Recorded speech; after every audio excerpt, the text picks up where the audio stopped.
Peace be with you. So this morning I wanted to make a video, and I wanted to talk about the companions of the Prophet Muhammad, Ashabas, and use them as an example of what it means to be a Muslim. So the reason why I want to do this is because I know a lot of people who claim to be Muslims who don't really practice anything. They see it as a cultural experience, and as long as they claim the right gang, basically, they feel like the Prophet Muhammad will bear witness for them on the day of judgment and that they're doing fine. These people don't pray, they don't fast, they don't eat, they eat haram food or forbidden food, they fornicate, they lie, they cheat, they do all of these things. Not everybody does them all, but a lot of people, their prevailing pattern of behavior is one of disobedience to God, yet because they have an Arabic name, because sometimes they go to the mosque, because they belong to their own community, they see themselves as Muslims. So what if we lived in the time of Prophet Muhammad? Would he accept us like that to be his companions? So who were his companions? We venerate these people, right? All Muslims venerate the companions of Prophet Muhammad. Okay, we say that they're great people, we are like in awe of them, and so on, right?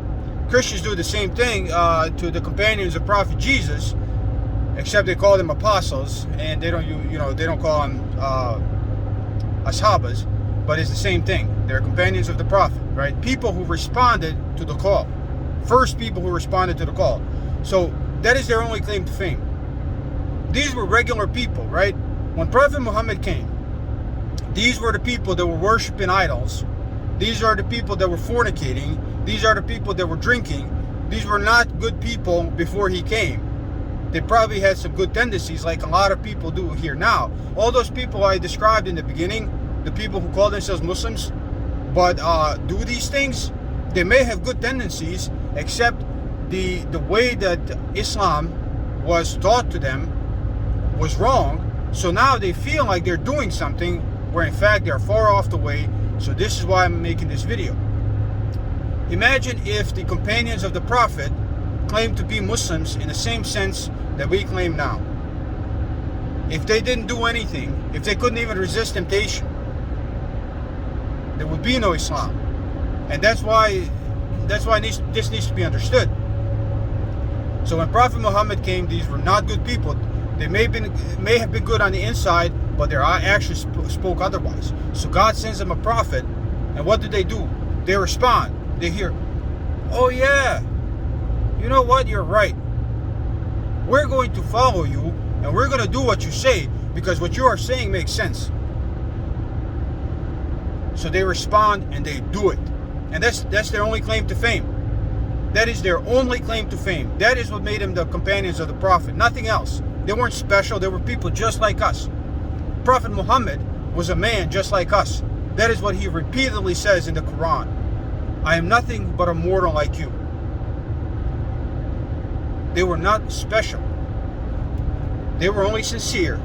And that is what we have to be. Otherwise Prophet Muhammad will bear witness against us on the day of judgment. I know that the official teaching in Islam is that he will bear witness for us as long as we claim to be Muslims, but that is not what the Quran says. God says, in the Quran, God says that Prophet Muhammad will stand on the day of judgment and say, my Lord, my people have abandoned this Quran, which we did.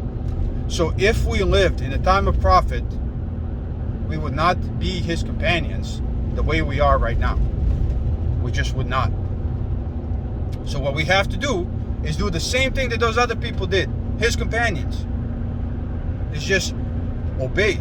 And I know people will say, well, if I lived in the time of Prophet Muhammad, I would be better, I would do better. So the word of God, the Quran, is not enough for you. You actually need to meet the man that brought it, and then that will change everything. So you won't obey God, but you would obey man. Is Prophet Muhammad bigger than God? So you have to meet him in order to actually do what the Quran says? This is the error in thinking among Muslims that needs to be fixed. And will it get fixed? I don't know, but this needs to be said. So that's all.